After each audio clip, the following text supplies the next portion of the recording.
দুৰ্গা মহামায়া আই গোসানী দুৰ্গতি নাশিনী আই মঙ্গলকাৰিণী মা দুৰ্গা মহামায়া আই গোসানী দুৰ্গতি নাশিনী আই মঙ্গলকাৰিণী সুৰক্ষী হৈ আয়ে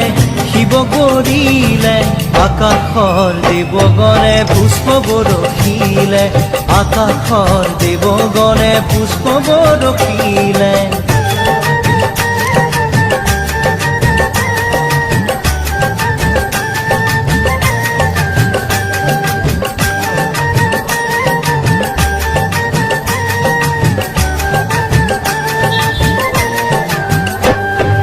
শৰৎকালৰ শুক্লা সন্ধিয়া পৰত